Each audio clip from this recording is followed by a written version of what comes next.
죽고 싶으면 계속 중국산을 고집하세요. 지금으로부터 3년 전 미국 국제안보 전문가가 했던 말이 현실이 되고야 말았습니다. 2025년 그들의 결정이 이렇게 큰 영향력을 미칠 줄 알고 있었던 걸까요? 그때 당시의 이야기를 바로 알아보겠습니다. 안녕하세요. 저는 미카엘 브라운입니다. 미국 육군 특수전 사령부에서 15년간 근무하며 군사 전략과 무기 체계 분석 전문가로 일해왔죠. 당시 국제자문 역할로 파키스탄을 방문했을 때만 해도 이 나라가 제 인생에 이런 큰 영향을 미치리라고는 상상도 못했습니다. 2022년 9월에 그 무더운 가을 오후 이슬라마바드의 군사위원회 회의실에서였어요. 제가 한국산 무기의 도입을 강력히 주장했던 그날의 기억이 선명하게 떠오릅니다. 회의실 테이블 주변으로 파키스탄의 고위 장성들이 둘러앉아 있었고 저는 프레젠테이션을 위해 앞에 서 있었죠. 프로젝터 빛이 벽면을 비추는 가운데 저는 한국의 군사기술이 얼마나 세계 최고 수준인지 열정적으로 설명하고 있었어요. 특히 첨단 레이더 시스템과 전술 무기들이 파키스탄의 안보에 가져올 이점에 대해 구체적인 데이터를 제시하며 말이었습니다. 제 발표 내용 중에는 한국의 K2 흑표 전차와 K9 자주포의 놀라운 성능에 대한 분석이 포함되어 있었어요. 도표와 그래프를 통해 한국산 무기의 정확도와 내구성 그리고 유지보수의 용이성이 중국산 무기를 크게 앞선다는 점을 명확히 보여주었죠. 특히 파키스탄의 국경 지역과 같은 험준한 지형에서 한국산 무기 시스템이 얼마나 효과적으로 작동하는지에 대한 시뮬레이션 결과도 제시했어요. 하지만 제 열정적인 발표와는 달리 군사위원회 인사들의 표정은 점점 딱딱해지기 시작했습니다. 특히 자와드 샤리프 장군의 무표정한 얼굴은 제 주장이 이미 거부되고 있다는 신호였죠. 발표가 진행될수록 회의실의 분위기는 차갑게 변해갔어요. 군 고위 관계자들은 불편한 기색을 감추지 않았고 일부는 서류를 뒤적이며 관심이 없다는 듯한 태도를 보였습니다. 발표가 끝나자 샤리프 장군이 입을 열었어요. 그의 어조는 냉정했고 단호했죠. 미국인이 생각하는 최첨단이 파키스탄에게도 최선은 아니라며 중국과의 오랜 우호 관계를 강조했어요. 다른 고위 장교들도 중국과의 관계를 중시해야 한다고 말하기 시작했고 결국 논의는 중국산 무기 쪽으로 기울어졌습니다. 군사위원회는 중국산 무기가 가격 대비 성능이 우수하며 더 중요하게는 중국과의 경제적, 외교적 관계를 강화할 수 있다는 점을 들어 결정을 내렸어요. 전략적 파트너십과 경제 협력이 단순한 무기 성능보다 중요하다는 판단이었죠. 저는 그들의 시각이 너무 근시안적이라고 생각했지만 내색할 수는 없었습니다. 회의가 끝날 무렵 저는 마지막으로 경고의 말을 던졌어요. 이 결정이 파키스탄의 군사적 미래를 망칠 것이라고 말입니다. 하지만 그 말은 회의실의 차가운 공기 속으로 흩어져 버렸고 아무도 귀 기울이지 않았어요. 저의 전문적 분석과 조언이 정치적 고려사항에 밀려난 순간이었죠. 복도를 걸으며 저는 한국의 방위산업이 이룩한 놀라운 발전에 대해 다시 한번 생각했습니다. 그리고 파키스탄이 놓치게 될 기회가 얼마나 큰지 가슴이 아팠죠. 그날의 회의 이후 3년이 흘렀습니다. 제 예상대로 중국산 무기의 실패는 피할 수 없는 현실이 되어버렸어요. 파키스탄과 인도 접경 지역에서 벌어진 군사훈련 중 대규모 무기 시스템 고장이 발생했을 때 저는 카라치의 한 호텔방에서 그 뉴스를 접했죠. 화면에는 연기를 뿜으며 멈춰선 중국제 전차들이 보였고 파키스탄 병사들이 당황한 표정으로 뛰어다니는 모습이 생생하게 담겨 있었어요. 뉴스 앵커는 차분한 목소리로 이번 사태가 단순한 사고가 아니라 중국산 무기의 구조적 결함 때문이라고 전하고 있었죠. 침대에 앉아 노트북을 열고 빠르게 정보를 검색했어요. 내부 소식통에 따르면 이번에 고장난 중국산 무기는 전차뿐만이 아니었습니다. 레이더 시스템과 통신 장비 그리고 미사일 발사 장치까지 연쇄적으로 오작동을 일으켰다는 거였죠. 특히 파키스탄의 전략적 중요 지점에 배치된 중국산 지대공 미사일 시스템이 완전히 제어 불능 상태에 빠졌다는 보고서가 눈에 들어왔어요. 그 순간 휴대폰이 울렸습니다. 파키스탄 군 연락 담당자인 칸 소령이었어요. 다급한 목소리로 긴급 회의가 소집되었으니 빨리 본부로 와달라고 했죠. 30분 안에 군사령부에 도착하라는 내용이었습니다. 서둘러 정장을 갖춰 입고 호텔을 나섰어요. 도로는 평소보다 한산했지만 공기 중에는 무언가 긴장감이 감돌고 있었죠. 파키스탄 육군 본부 정문에 도착하자 평소보다 경계가 강화된 것이 눈에 띄었어요. 군인들의 표정은 비장해 보였고 통상적인 절차보다 더 꼼꼼하게 신원 확인을 했습니다. 회의실로 안내받았을 때 이미 방안은 고위 장교들로 가득 차 있었죠. 그 중에는 3년 전 제 제안을 묵살했던 자와드 샤리프 장군의 모습도 보였어요. 샤리프 장군의 얼굴은 지친 기색이 역력했고 눈 밑에는 다크서클이 짙게 내려앉아 있었습니다. 회의가 시작되고 상황 보고가 이어졌어요. 중국산 전차 17대가 훈련 중 완전히 기능을 상실했고 그중 3대는 회복 불가능한 상태라는 내용이었죠. 더 심각한 것은 최신형 중국산 레이더 시스템이 갑자기 꺼져버린 탓에 4시간 동안 파키스탄 북부 국경 지역의 공중 감시가 불가능했다는 사실이었어요. 만약 이 시간 동안 실제 공습이 있었다면 파키스탄은 완전히 무방비 상태였을 거라는 분석이었습니다. 기술 담당 소령이 슬라이드를 넘기며 중국산 무기들의 문제점을 하나하나 짚어갔어요. 엔진 과열 문제와 전자 시스템의 불안정성 그리고 기후 조건에 따른 성능 저하 등 치명적인 결함들이 줄줄이 나열되었죠. 제가 3년 전 경고했던 정확히 그 문제들이었어요. 슬라이드 화면을 바라보면서 가슴속에서는 씁쓸한 감정이 일었지만 지금은 내가 맞았다고 말할 때가 아니라는 걸 알고 있었죠. 샤리프 장군이 제 쪽을 바라봤어요. 그의 눈빛은 3년 전과 달랐습니다. 오만함 대신 무거운 책임감과 어쩌면 약간의 후회가 담겨 있었어요. 장군은 제 의견을 구했고 저는 침착하게 상황 분석을 시작했습니다. 파키스탄군이 직면한 위기의 심각성을 설명하고 중국산 무기의 결함이 단순한 기술적 문제가 아니라 구조적인 한계라는 점을 강조했어요. 그리고 조심스럽게 한국산 무기 시스템으로의 전환 가능성을 언급했죠. 예상대로 몇몇 장교들은 중국과의 관계를 생각해야 한다며 이런 상황에서 무기 공급원을 바꾸는 건 외교적 재앙이 될 수 있다고 했죠. 경제적 의존도를 생각할 때 중국을 배제할 수 없다는 주장도 있었습니다. 회의실 분위기는 점점 긴장되어 갔고 논쟁은 격렬해졌어요. 그때 작전 참모 아크바르 준장이 갑자기 자리에서 일어나 창가로 걸어갔어요. 그는 잠시 밖을 내다보더니 조용히 말했죠. 지금 파키스탄군은 실전 상황에서 제대로 작동하지 않는 무기를 가지고 있으며 이는 국가 안보에 직접적인 위협이 된다고요. 수십 년간 쌓아온 중국과의 관계가 중요하지만 그보다 더 중요한 것은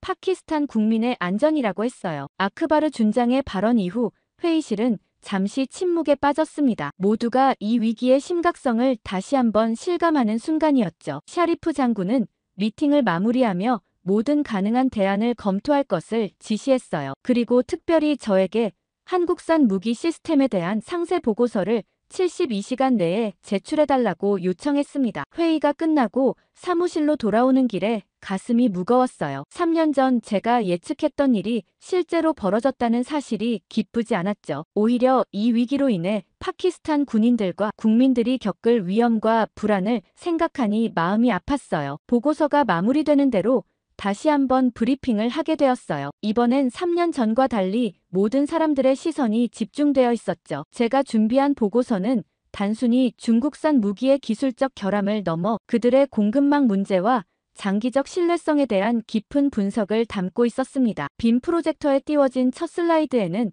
최근 6개월간 중국산 무기 시스템의 고장률 그래프가 표시되어 있었어요. 가파르게 상승하는 곡선은 모두를 침묵하게 만들기에 충분했죠. 발표를 진행하면서 중국산 무기의 또 다른 심각한 문제점을 하나씩 짚어나갔어요. 중국이 파키스탄에 약속했던 부품 공급이 지연되고 있다는 사실, 그리고 일부 핵심 부품의 품질이 초기 납품 때보다 현저히 떨어진다는 분석 결과를 제시했습니다. 특히 충격적이었던 건 최근 도입된 중국산 레이더 시스템의 부품 중 15%가 재활용된 구형 부품이라는 증거였어요. 이는 단순한 사고가 아닌 의도적인 품질 저하로 볼 수밖에 없었죠. 회의실 안의 공기는 점점 무거워졌습니다. 샤리프 장군의 표정은 굳어져 갔고 다른 장성들도 심각한 표정으로 데이터를 검토했어요. 제가 준비한 보고서의 마지막 부분은 현재 파키스탄군이 중국산 무기로 인해 겪고 있는 전투, 준비 태세 저하에 관한 내용이었습니다. 주요 장비의 고장으로 인해 부대 훈련이 계속 지연되고 있었고 이는 군의 전체적인 전투력 약화로 이어지고 있었죠. 발표를 마친 후 질문 시간이 이어졌어요. 작전 참모 아크바르 준장이 먼저 입을 열었는데 중국산 무기를 계속 사용할 경우에 최악의 시나리오가 무엇인지 물었죠. 저는 솔직하게 답했어요. 현재 추세가 계속된다면 1년 내에 파키스탄군의 주요 방어 시스템 절반 이상이 제대로 작동하지 않을 수 있다고요. 그리고 그것은 국가 안보에 치명적인 위협이 될 것이라고 덧붙였습니다. 이어서 중국산 무기의 대안으로 한국산 무기 시스템을 도입할 가능성에 대해 설명했어요. 한국의 방위산업체들이 제공하는 무기는 단순히 하드웨어만 파는 것이 아니라 완벽한 후속 지원 시스템이 함께 제공된다는 점을 강조했죠. 24시간 기술 지원과 신속한 부품 공급망, 그리고 지속적인 소프트웨어 업데이트까지 한국은 파트너십에 기반한 무기 시스템을 제공한다는 사실을 설명했어요. 특히 눈길을 끌었던 것은 한국의 K2 전차와 K9 자주포의 우수한 신뢰성에 관한 데이터였습니다. 극한 기후에서도 이 무기들이 보여준 안정적인 성능은 파키스탄의 다양한 지형 조건에 적합한 해결책이 될 수 있었죠. 또한 한국의 무기 시스템은 중국산보다 초기 비용은 높지만 유지보수 비용과 수명주기 비용 측면에서는 오히려 경제적이라는 점도 수치로 증명했어요. 그러나 여전히 군사위원회 일부에서는 저항이 있었습니다. 군수 담당 이크발 준장은 중국과의 관계 악화가 미칠 경제적 영향을 우려했고, 외교 자문관자인 대령은 중국의 정치적 보복 가능성을 언급했어요. 그들의 우려는 타당했지만 지금 파키스탄이 직면한 군사적 위기는 그런 우려를 넘어설 만큼 심각했죠. 회의가 막바지에 이르렀을 때 저는 마지막 슬라이드를 띄웠어요. 그것은 한국과 파키스탄의 잠재적 군사 협력이 가져올 장기적 이점을 보여주는 로드맵이었습니다. 단순한 무기 구매를 넘어 기술 이전과 국내 생산 능력 향상, 그리고 궁극적으로는 파키스탄의 자체 방위산업 발전까지 이어질 수 있는 비전이었죠. 이 마지막 슬라이드는 회의실의 분위기를 미묘하게 변화시켰어요. 일부 장성들의 눈에서 희망의 빛이 보이기 시작했습니다. 샤리프 장군은 회의를 마무리하며 모든 정보를 검토한 후 결정을 내릴 것이라고 했어요. 그의 목소리에서 느껴지는 심각함은 이번 문제가 단순한 무기 선택의 문제가 아니라 국가 안보의 근본적인 방향성을 결정하는 중대한 사안이라는 인식을 반영하고 있었죠. 회의실을 나오면서 몇몇 젊은 장교들이 다가와 추가 질문을 했어요. 그들의 눈빛에서 저는 변화의 조짐을 감지할 수 있었습니다. 적어도 이번에는 제 경고가 완전히 무시되지는 않을 것 같다는 희망이 생겼죠. 그런데 다음 날 아침 예상치 못한 전화를 받았어요. 샤리프 장군의 비서관이었는데 장군이 저를 비공식적으로 만나고 싶다는 내용이었죠. 이것은 분명 중요한 신호였습니다. 어쩌면 파키스탄 군의 최고 위층이 마침내 중국산 무기의 한계를 인정하고 변화를 모색하기 시작한 것일지도 모른다고 생각했어요. 마음속으로는 이번에야말로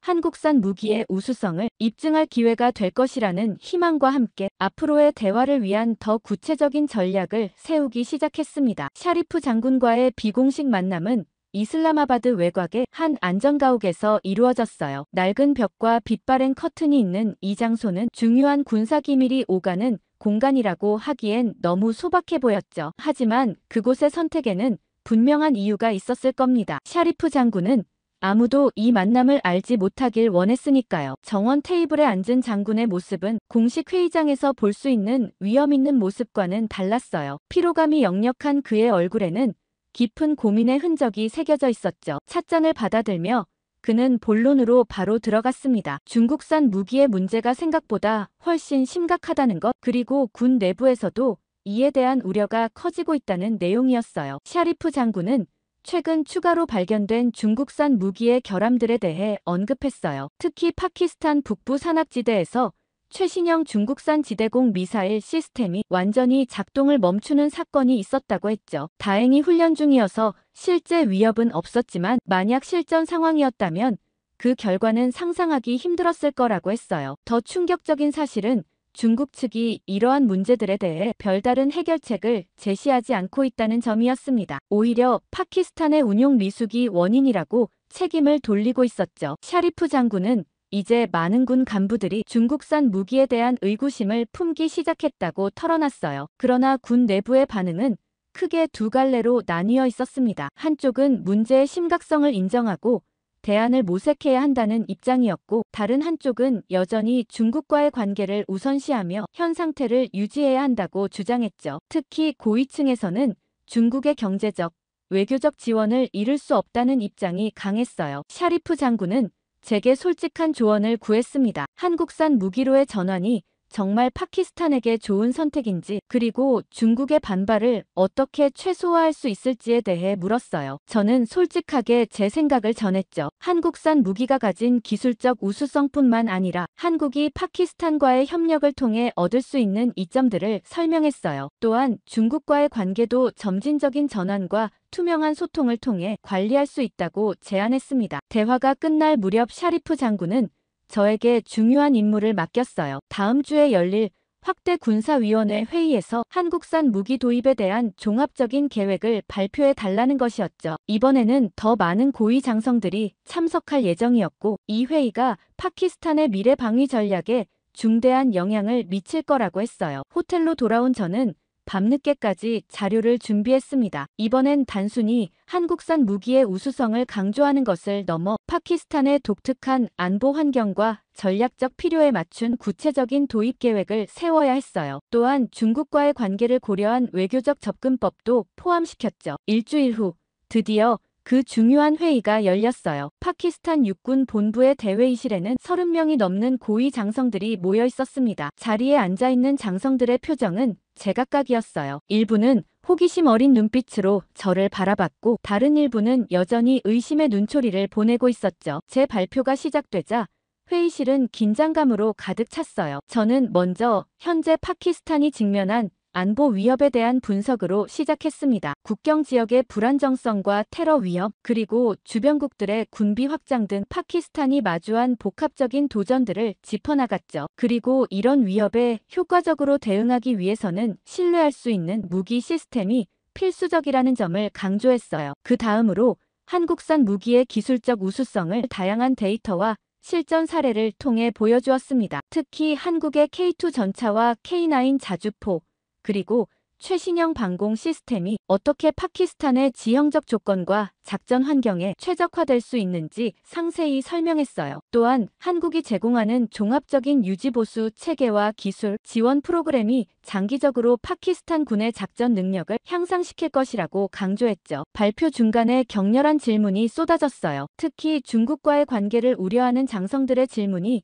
날카로웠습니다. 중국이 경제적 보복을 가할 경우 파키스탄이 감당할 수 있을지, 중국의 군사적 지원 없이 파키스탄이 지역 안보를 유지할 수 있을지 등의 질문이었죠. 저는 이에 대해 한국과의 새로운 파트너십이 가져올 장기적 이점과 국제적 지지를 얻을 수 있는 기회에 대해 설명했어요. 회의가 절정에 달했을 때 갑자기 군 정보국의 칸 준장이 일어나 폭탄 선언을 했습니다. 그동안 비밀리에 조사해온 결과 중국이 제공한 일부 무기 시스템에는 원격 제어 장치가 내장되어 있었다는 증거를 발견했다는 거였어요. 이는 필요시 중국이 원격으로 해당 무기를 비활성화하거나 제어할 수 있다는 의미였죠. 이 발언은 회의실 전체를 충격에 빠뜨렸어요. 심지어 가장 중국 편향적이었던 장성들조차 이 새로운 정보에 표정이 굳어졌습니다. 국가 안보에 관한 한 외부 세력에 의한 무기 제어 가능성은 용납할 수 없는 일이었으니까요. 회의는 점점 한국산 무기 도입을 지지하는 방향으로 기울어갔어요. 하지만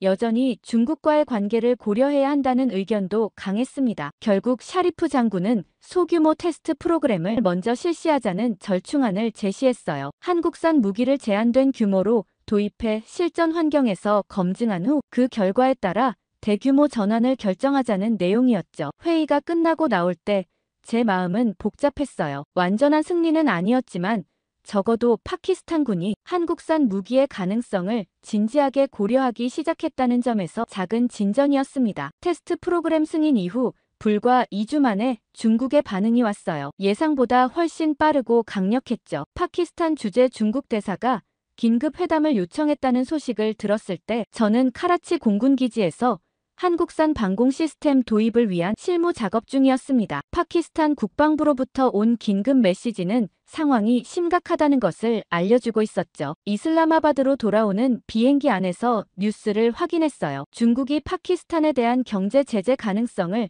언급했다는 내용이었습니다. 특히 파키스탄의 주요 인프라 프로젝트에 대한 투자 중단과 이미 진행 중인 중국과 파키스탄 경제회랑 사업의 재검토 가능성이 거론되고 있었죠. 이는 파키스탄 경제에 치명적인 타격이 될 수 있는 심각한 위협이었어요. 공항에 도착하자마자 국방부로 직행했습니다. 건물 전체가 긴장감으로 가득 차 있었어요. 회의실에 들어서자 이미 많은 고위 관료들이 모여 있었죠. 경제부 장관, 외교부 차관, 그리고 여러 군 고위 장성들까지. 샤리프 장군은 창가에 서서 밖을 내다보고 있었는데 평소보다 훨씬 지쳐 보였어요. 회의는 외교부 차관의 브리핑으로 중국이 보낸 외교적 메시지에 대한 설명으로 시작됐습니다. 중국 측은 파키스탄이 적대적 국가로부터 무기를 구매하는 것에 깊은 우려를 표명했다고 했어요. 여기서 적대적 국가란 한국을 지칭하는 것이 분명했죠. 더 심각한 건 중국이 이미 파키스탄에 제공한 군사장비에 대한 유지 보수와 부품 공급을 중단할 수도 있다는 암시였어요. 경제부 장관은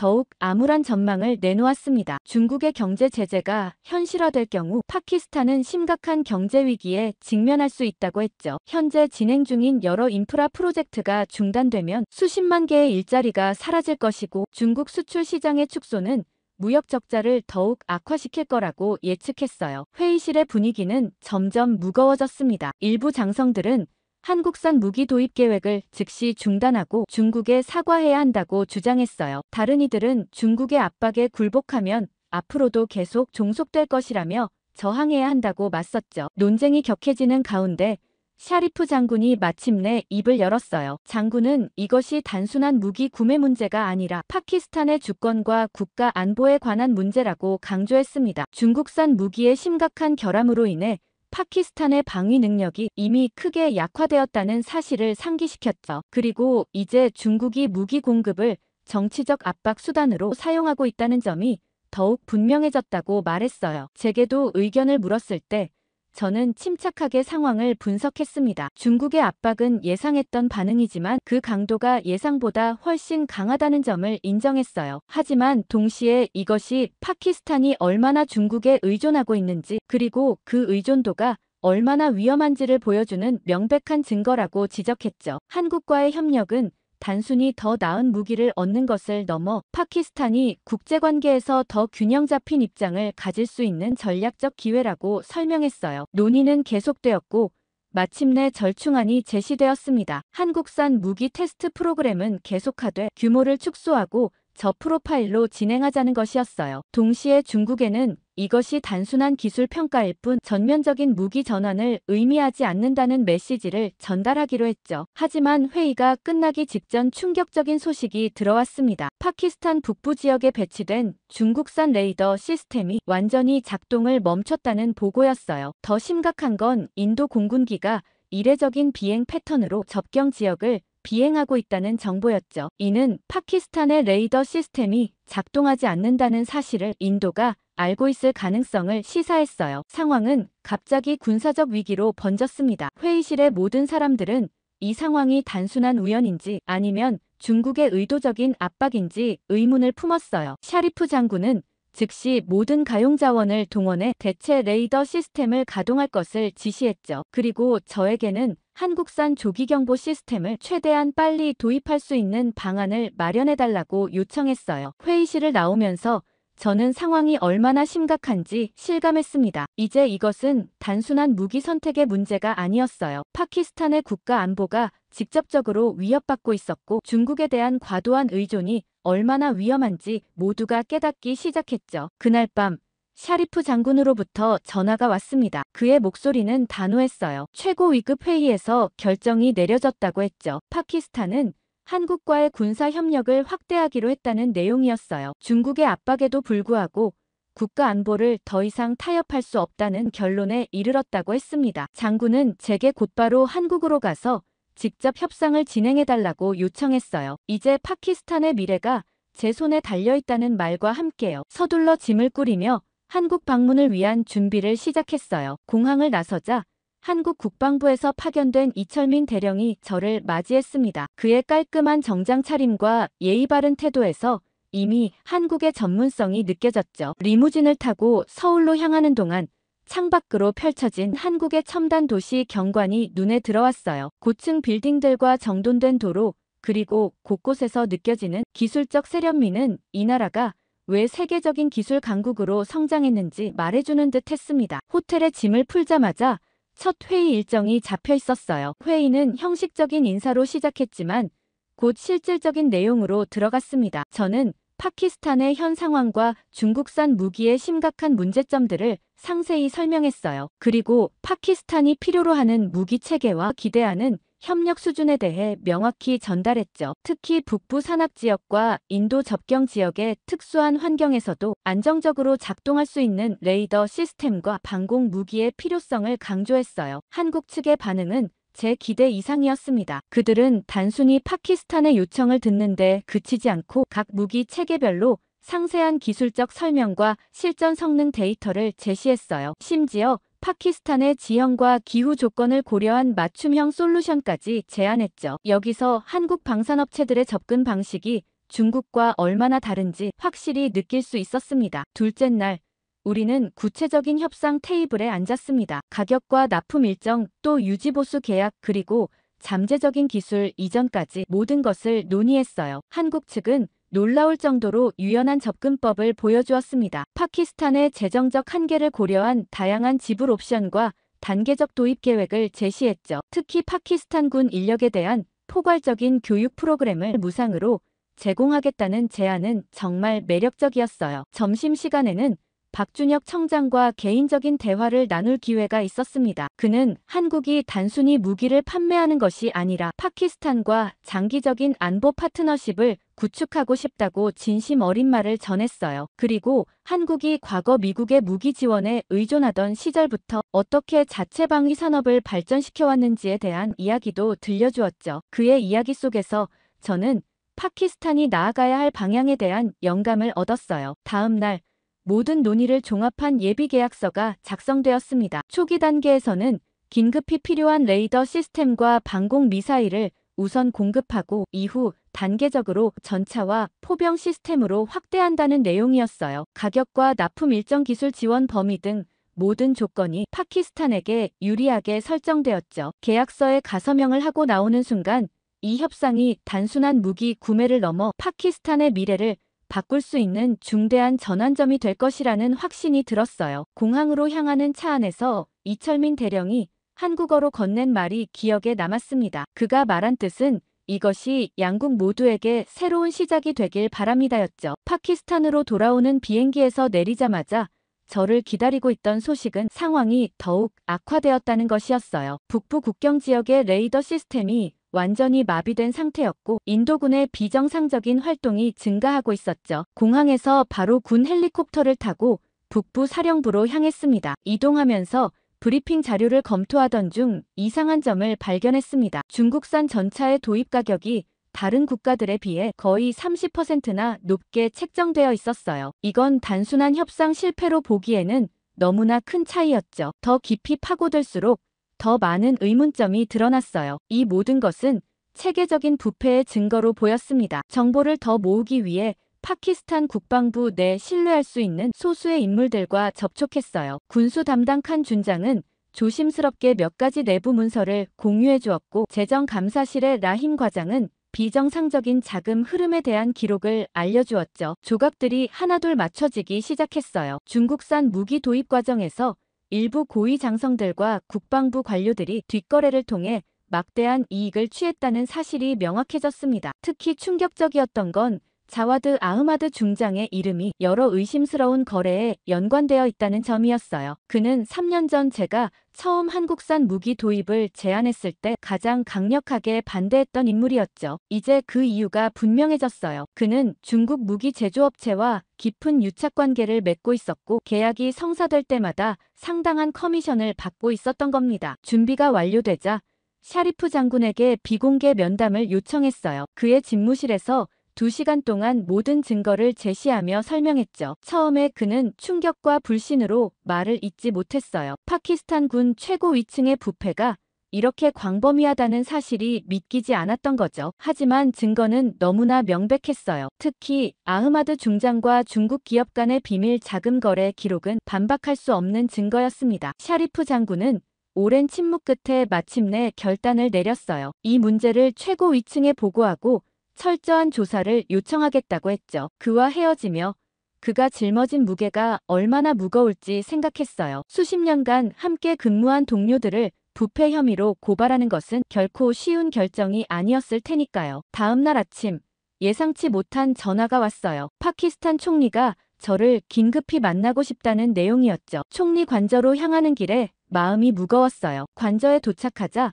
평소보다 훨씬 삼엄한 경비가 눈에 띄었어요. 경호원들의 긴장된 표정에서 뭔가 중대한 일이 벌어지고 있음을 감지할 수 있었죠. 총리실로 안내되었을 때 방 안에는 총리뿐만 아니라 군 고위 장성들이 모여 있었어요. 샤리프 장군도 있었는데 그의 표정은 굳어 있었죠. 총리는 곧바로 본론으로 들어갔어요. 제가 수집한 증거를 바탕으로 비밀 조사가 이미 시작되었고 초기 결과가 모든 의혹을 확증했다고 했어요. 아흐마드 중장을 포함한 여러 고위 장성들이 이미 가택연금 상태에 있었고 국방부의 몇몇 고위 관료들도 조사 대상이 되었다고 했죠. 총리는 이 스캔들이 국가 안보에 미친 영향의 심각성을 강조했어요. 수년간 이어진 부패로 인해 파키스탄군은 열등한 장비에 과도한 비용을 지불해왔고 그 결과 국가 방위력이 심각하게 약화되었다는 내용이었죠. 특히 최근 몇 년간 증가한 테러 공격과 국경 지역 충돌에서 군 장비의 실패가 많은 병사들의 목숨을 앗아갔다고 했어요. 이것은 단순한 부패를 넘어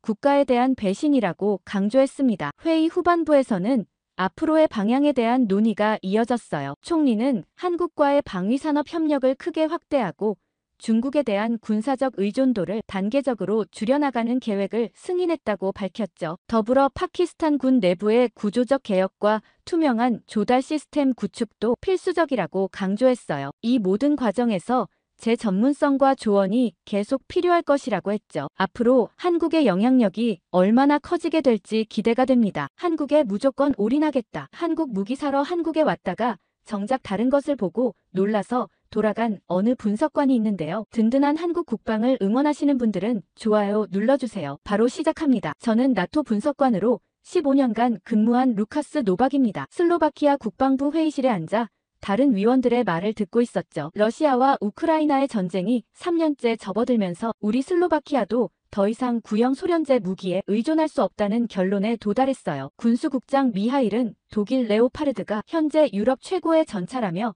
자신 있게 발표했죠. 제 앞에 놓인 태블릿을 무심코 두드리며 다른 사람들의 의견을 듣고 있었습니다. 그들은 단지 무기를 바꾸려 하고 있었지만 우리에게 필요한 건 그 이상이었습니다. 제 손가락은 태블릿 화면에 저장된 한국 방산 자료들을 슬쩍 열어보고 있었어요. 몇 달 전부터 준비해온 자료들이었죠. 유럽의 동맹국들이 아닌 아시아의 국가를 고려한다는 건 분명 파격적인 제안이었습니다. 하지만 저는 확신이 있었어요. 실전에서의 효율성을 고려한다면 한국만큼 적합한 선택지는 없었죠. 국방장관이 갑자기 제 의견을 물었고 회의실이 조용해졌어요. 모든 시선이 저에게 집중됐죠. 마치 온몸에 서치라이트를 비춘 것 같은 기분이었습니다. 저는 태블릿을 내려놓고 천천히 목을 가다듬었습니다. 저는 새로운 무기만 도입한다면 우리가 같은 실수를 반복하게 될 거라고 말했어요. 우리는 단지 전차와 전투기를 바꾸는 게 아니라 방어 사고방식을 바꿔야 한다고 강조했습니다. 미하일이 제 말의 의미를 이해하지 못하고 인상을 찌푸렸어요. 회의실 공기가 무거워졌습니다. 저는 태블릿을 켜서 준비해둔 자료를 회의실 스크린에 띄웠습니다. K2 전차와 K9 자주포 그리고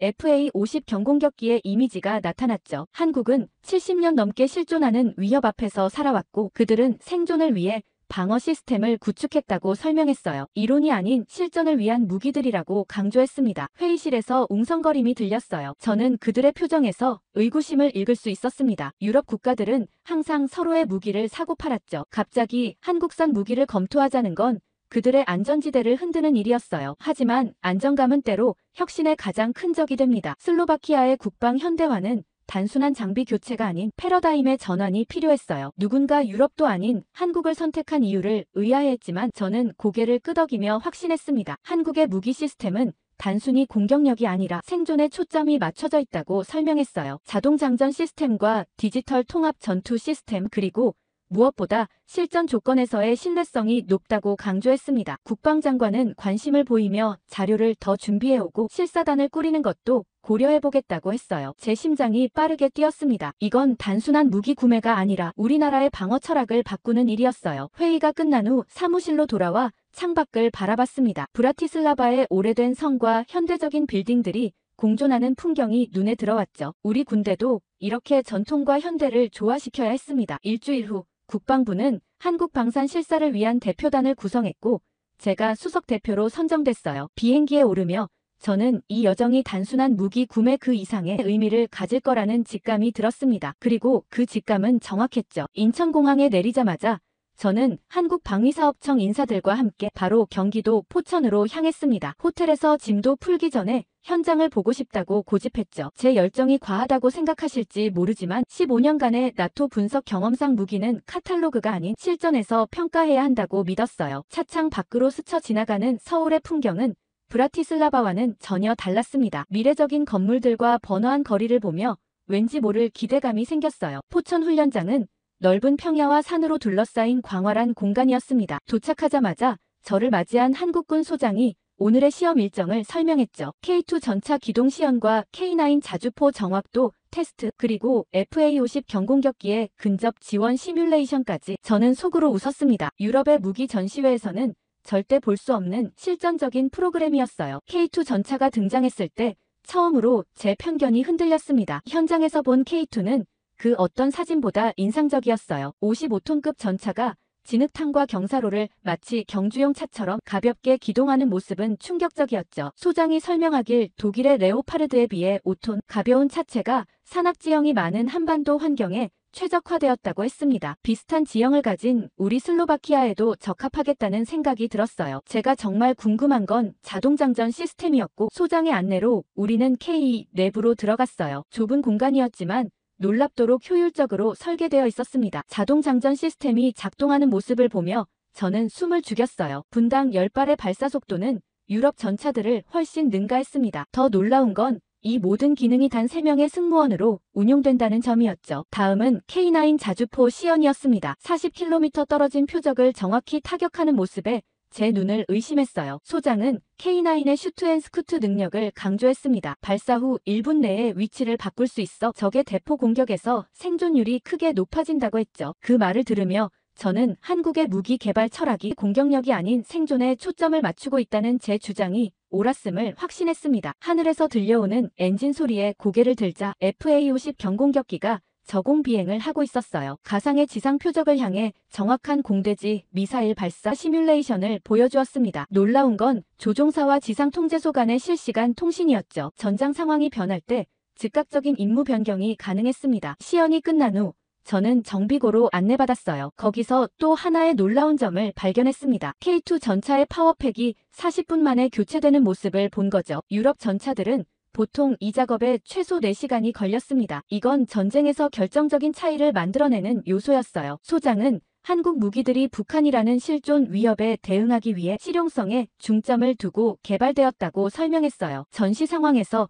신속한 정비와 수리 병력 보호 그리고 효율적인 화력 사용이 핵심이었습니다. 저는 메모장에 빠르게 필기하며 머릿속으로 슬로바키아의 방어 요건과 비교하고 있었어요. 처음 한국 무기를 주장했을 때는 예상했던 것보다 훨씬 더 높은 완성도에 오히려 당황스러웠습니다. 완벽주의자인 제가 놓친 부분이 있는 게 아닐까 의심이 들 정도였죠. 포천 훈련장의 흙먼지를 밟으며 저는 생각했습니다. 우리 슬로바키아에게 필요한 건 단순한 무기가 아니라 이런 실전적 사고방식과 시스템이었어요. 그리고 이제 막 시작된 제 한국 방문이 앞으로 더 많은 통찰을 가져다 줄 거라는 기대감에 가슴이 뛰었습니다. 포천 훈련장에서의 시연이 끝나자 한국 측에서 점심 식사를 하자고 제안했어요. 저는 무기 성능에 대한 질문이 산더미처럼 쌓여 있었지만 이미 오전부터 열심히 설명해준 소장의 배려에 감사히 수락했습니다. 호텔에서 예약한 고급 레스토랑이겠거니 생각했는데 소장은 웃으며 저를 부대 식당으로 안내했죠. 처음엔 약간 당황스러웠어요. 유럽에서는 해외 대표단을 위해 항상 고급 식사를 준비하니까요. 부대 식당으로 향하는 길 저는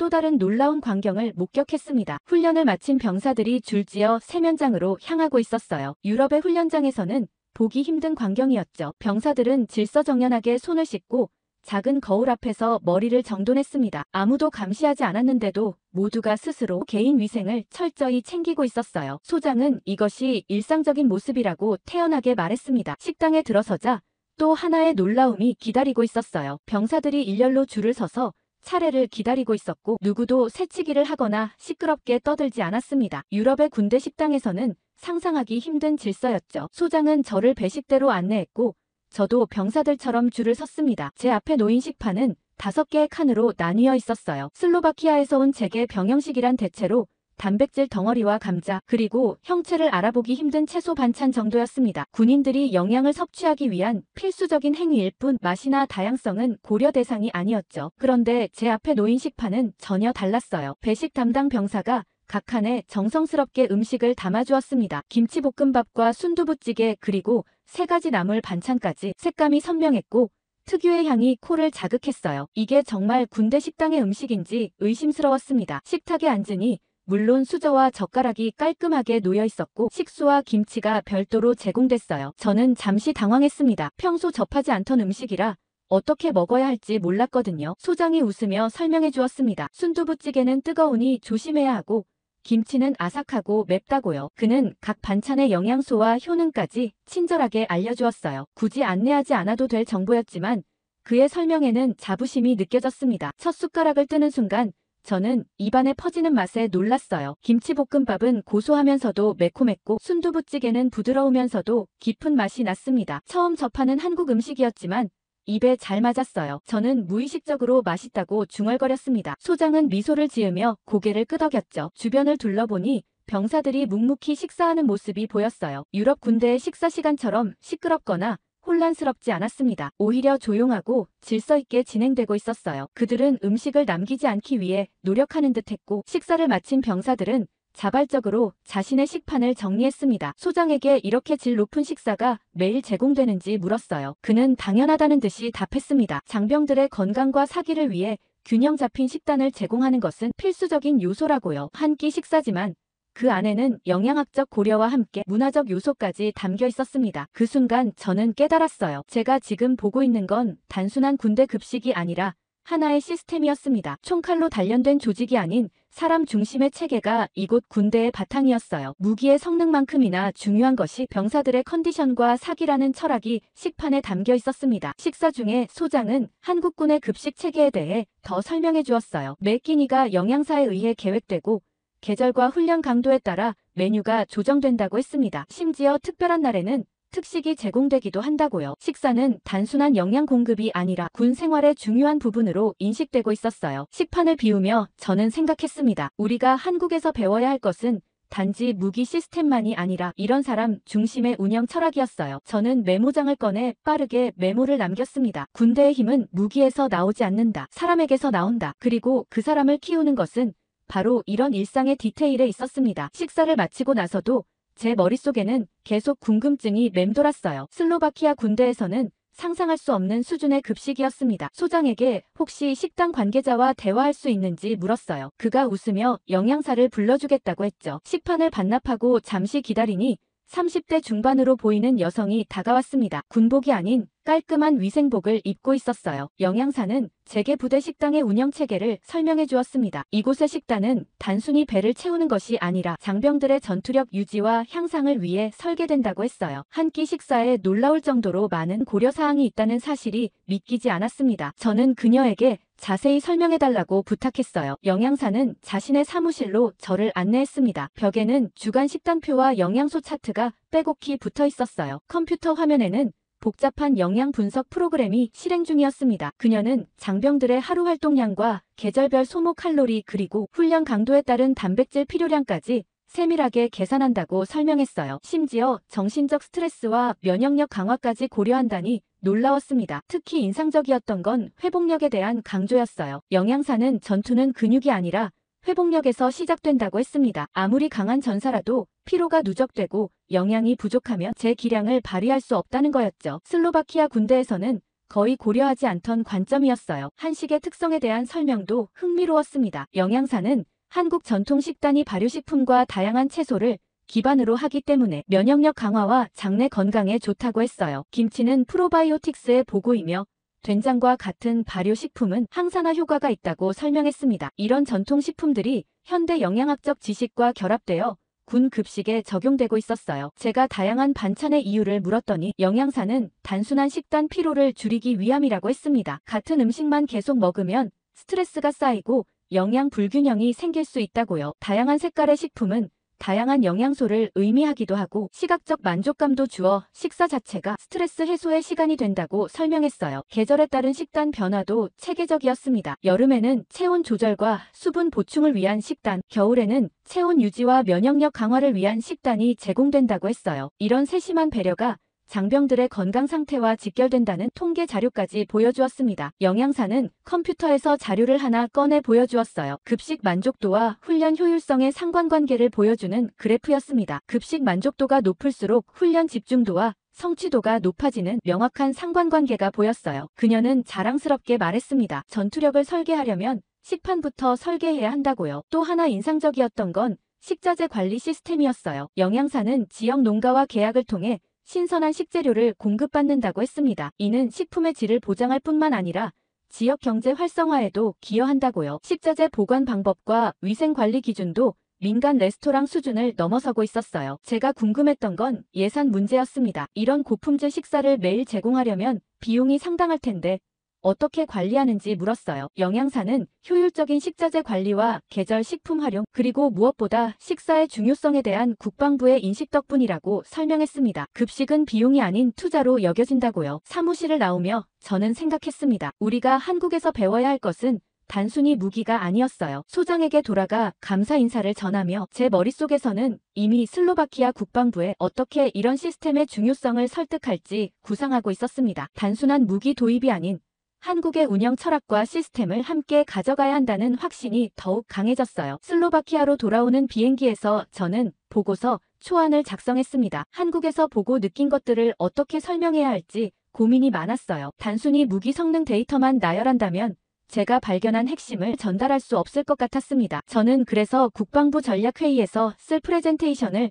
완전히 새로 구성했어요. 기술적 장점을 설명하는 슬라이드들 사이에 한국군의 운영 체계와 철학에 관한 내용을 추가했습니다. 브라티슬라바에 도착하자마자 국방부에서 긴급 전략회의가 소집됐어요. 유럽 방산업체들의 로비가 심해지고 있다는 소식이 들려왔습니다. 독일과 프랑스 그리고 스웨덴 모두 슬로바키아의 무기 현대화 사업에 큰 관심을 보이고 있었죠. 회의실에 들어서니 군 고위 장성들과 국방부 관계자들이 모여 있었습니다. 공기가 무거웠어요. 저는 침착하게 자리에 앉아 프레젠테이션을 준비했습니다. 첫 슬라이드부터 과감했어요. K2 전차와 FA-50 경공격기의 기술적 장점을 간략히 설명한 후 바로 본론으로 들어갔습니다. 한국산 무기는 그 자체로도 훌륭하지만 그들이 무기를 다루는 방식과 환경, 즉 시스템이 진짜 경쟁력이라고 강조했어요. 회의실에 조금 의아한 기색이 돌았습니다. 군 장성 하나가 무슨 이야기인지 모르겠다며 구체적으로 설명해달라고 요청했어요. 저는 그때를 기다렸다는 듯이 제 태블릿에서 사진 한 장을 꺼냈습니다. 부대 식당에서 찍은 한국군 식판 사진이었어요. 사진을 보여주며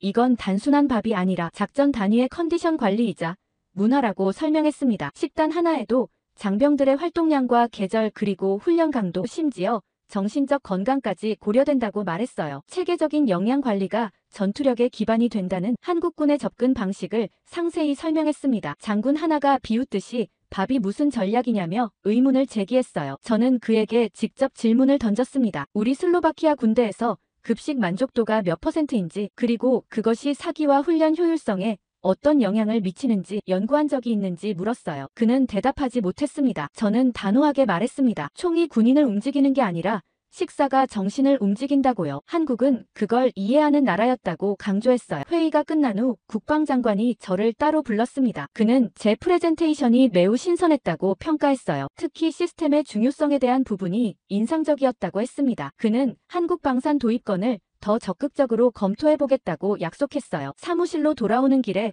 저는 뿌듯함을 느꼈습니다. 아직 완전한 승리는 아니었지만 적어도 제 주장에 귀를 기울이기 시작했어요. 무기 도입이라는 표면적 논의를 넘어 더 근본적인 변화의 필요성을 인식시키는 첫 단계였습니다. 앞으로가 더 중요했죠. 유럽 방산업체들의 로비에 맞서 한국 시스템의 가치를 계속해서 증명해야 했으니까요. 창밖으로 브라티슬라바의 저녁 풍경을 바라보며 생각했습니다. 한국에서 보고 온 것들이 우리 군대의 미래를 바꿀 수 있을까요? 적어도 그 가능성의 씨앗은 오늘 뿌려졌다고 믿었어요. 제 보고서가 제출된 후 약 2주간 국방부 내부는 조용했습니다. 너무 조용해서 오히려 불안했어요. 그러다 어느 날 갑자기 미하일 군수국장이 제 사무실로 찾아왔죠. 그의 표정이 심상치 않았습니다. 독일과 프랑스 방산업체들이 대대적인 로비를 시작했다는 소식이었어요. 그들은 슬로바키아 고위 정치인들을 직접 만나고 막대한 기술 이전과 일자리 창출을 약속했다고 했습니다. 미하일의 말에 따르면 국방부 내에서도 의견이 나뉘고 있었어요. 군 고위층은 외교적 이유로 독일산 무기를 선호했습니다. 나토 동맹국인 독일과의 관계를 생각하면 당연한 선택이라는 논리였죠. 일부는 한국 무기가 유럽 환경에서 검증되지 않았다는 이유로 반대하기도 했습니다. 사실상 제 제안이 무산될 위기에 처한 거였어요. 저는 참을 수 없었습니다. 즉시 국방장관에게 면담을 요청했죠. 다행히 장관은 저를 만나주겠다고 했어요. 그날 밤 저는 새로운 자료를 준비했습니다. 한국 무기의 나토 표준 적합성과 유럽의 극한 환경 테스트 결과, 그리고 무엇보다 시스템의 가치를 더 명확히 보여줄 자료들이었어요. 다음날 저는 국방부 회의실에서 열린 긴급위원회에 참석했습니다. 유럽 방산업체 대표들도 함께했어요. 그들은 매끄러운 프레젠테이션으로 자사 무기의 장점을 설명했습니다. 특히 독일 대표는 슬로바키아와 독일의 오랜 동맹 관계를 강조하며 감정적인 접근을 시도했어요. 회의장의 분위기가 점점 유럽 무기 쪽으로 기울고 있다고 느꼈습니다. 제 차례가 되자 저는 준비한 자료들을 펼쳤어요. 먼저 유럽 무기들의 장점을 인정했습니다. 그들의 기술력과 전통은 분명 훌륭했죠. 하지만 곧바로 핵심을 짚었어요. 우리가 단순히 무기를 바꾸자는 게 아니라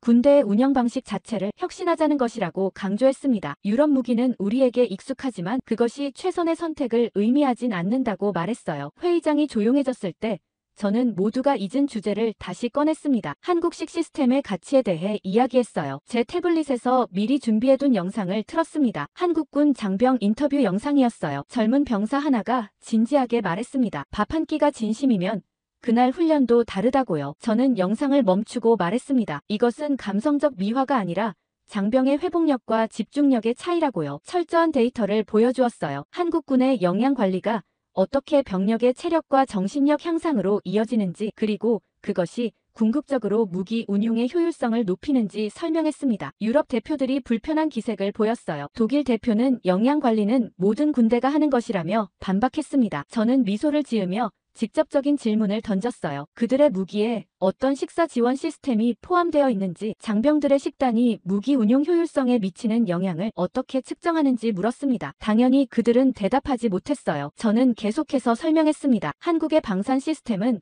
무기만 판매하는 것이 아니라 운용 환경과 정비 체계, 또 교육 훈련, 그리고 장병 관리 시스템까지 통합적으로 설계되어 있다고요. 특히 군 급식 시스템이 어떻게 전투력의 근간을 이루는지 자세히 설명했어요. 회의장의 분위기가 미묘하게 변하기 시작했습니다. 일부 장성들이 관심을 보이기 시작했어요. 특히 작전 참모부장은 제 설명에 깊이 공감한다는 표정이었습니다. 그는 과거 아프가니스탄 파병 당시 부대 급식 문제로 고생했던 경험을 떠올렸다고 했어요. 유럽 대표들은 서둘러 자신들도 포괄적인 지원 시스템을 제공할 수 있다고 주장했습니다. 하지만 그들의 말은 즉흥적이고 구체성이 떨어졌어요. 저는 그 틈을 놓치지 않았습니다. 한국 시스템의 구체적 사례들과 실제 운용 데이터를 추가로 보여주었어요. 회의가 끝나갈 무렵 국방장관은 깊은 생각에 잠긴 표정이었습니다. 그는 모든 의견을 듣고 신중하게 결정하겠다고 말했어요. 저는 마지막으로 정리했습니다. 우리가 도입하려는 것은 단순한 전차나 전투기가 아니라 생존과 승리를 위한 통합 시스템이라고요. 유럽의 무기를 선택하는 것이 외교적으로 쉬운 길일 수 있지만 실전에서의 효율성을 생각한다면 한국 시스템이 더 적합하다고 강조했습니다. 회의실을 나오며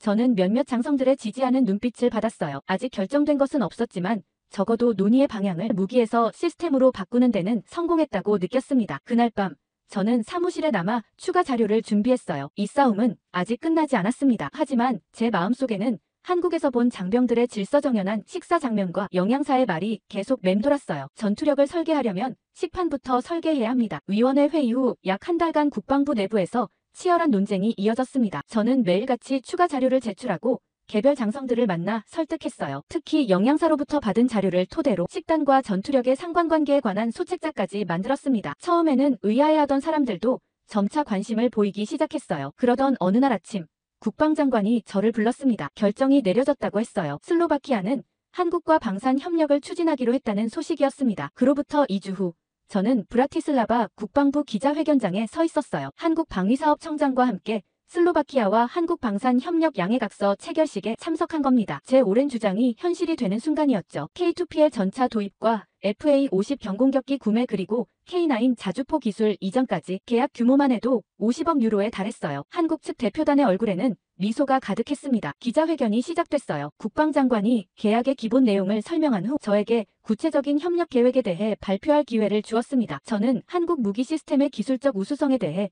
간략히 언급한 후 무기 이외의 추가적인 협력 사항으로 넘어갔어요. 예상대로 기자들의 첫 질문은 비용 대비 효과에 관한 것이었습니다. 유럽산 무기보다 한국산을 선택한 이유가 단순히 가격 때문이냐는 질문이었죠. 저는 이 질문을 기다렸다는 듯이 미소 지었어요. 가격도 중요한 요소였지만 결정적 이유는 시스템적 접근에 있다고 설명했습니다. 그리고 기자들을 놀라게 할 발표를 했어요. 우리는 군 급식 시스템까지 도입할 예정이라고요. 기자실이 웅성거리기 시작했습니다. 일부는 의아한 표정이었고 심지어 몇몇은 살짝 웃음을 참는 듯 했어요. 저는 차분하게 설명을 이어갔습니다. 한국식 급식은 단순한 식단이 아니라 자율성과 영양 그리고 정신 건강까지 고려한 전투 지원 시스템이라고요. 우리는 병영 문화 전환까지 한국식 모델을 실험하게 될 것이라고 강조했습니다. 한 기자가 의아해하며 물었어요. 왜 군 현대화 프로젝트에 급식 시스템까지 포함시켰냐고요. 저는 준비해온 태블릿을 들어 보여주었습니다. 한국 부대 식당에서 직접 찍은 사진과 영양사와의 인터뷰 자료였어요. 이 모든 것이 어떻게 전투력 향상으로 이어지는지 데이터를 기반으로 설명했습니다. 기자들의 표정이 점점 진지해졌어요. 질문은 계속 이어졌습니다. 유럽 동맹국들의 반응은 어떤지,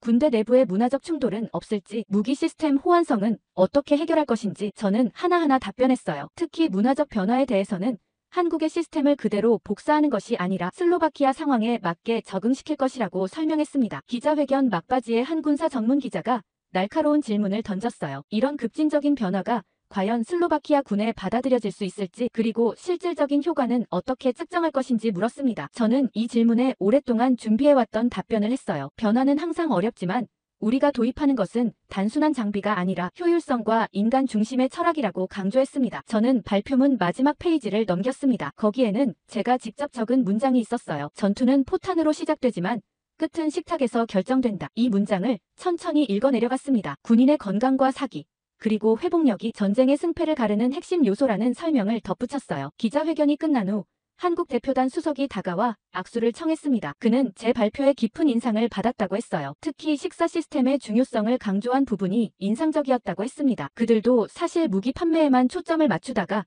제 관점을 듣고 통합적 시스템 전수의 중요성을 재인식했다고 말했어요. 국방부로 돌아오는 차 안에서 저는 한국 방문을 떠올렸습니다. 무기는 도구일 뿐 그것을 운용하는 사람과 시스템이 진정한 힘이라는 깨달음을 얻었으니까요. 사무실에 돌아와 이메일을 확인하니 벌써 다양한 반응이 도착해 있었습니다. 일부 군 간부들은 급식 시스템 도입에 회의적이었지만 젊은 장교들은 오히려 환영하는 분위기였어요. 특히 아프가니스탄 파병 경험이 있는 장교들은 현장에서 식사의 질이 얼마나 중요한지 직접 경험했다며 지지 의사를 표했습니다. 창밖으로 브라티슬라바의 풍경을 바라보며 생각했어요. 이제 진짜 도전은 시작일 뿐이라고요. 군 현대화 프로젝트가 본격적으로 시작된 이후 곳곳에서 변화의 기운이 감지되었어요. 훈련장을 둘러본 후 저는 제가 가장 보고 싶었던 곳으로 향했어요. 바로 새롭게 개편된 군의 식당이었습니다. 건물 외관은 그대로였지만 내부는 완전히 달라져 있었어요. 입구에는 건강한 군대는 식탁에서부터라는 문구가 슬로바키아어로 적혀 있었습니다. 한국에서 본 그 문구를 그대로 가져온 것이었죠. 식당 안으로 들어서자 질서정연한 모습이 눈에 들어왔어요. 군복 입은 청년들이 조용히 줄을 서고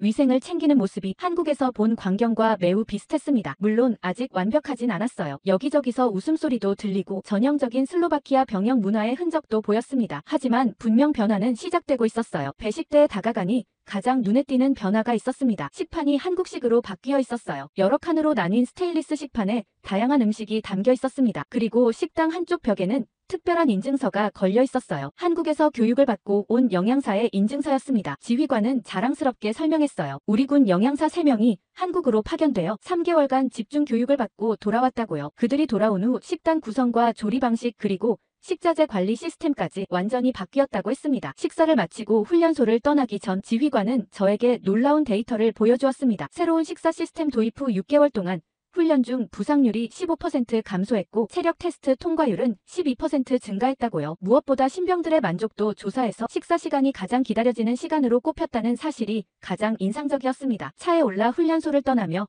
저는 한국에서의 첫 경험을 떠올렸어요. 포천 훈련장에서 본 무기 시스템도 인상적이었지만 정작 저를 변화시킨 건 한 끼의 점심이었습니다. 그리고 그 변화가 이제 우리 군대에도 스며들고 있었어요.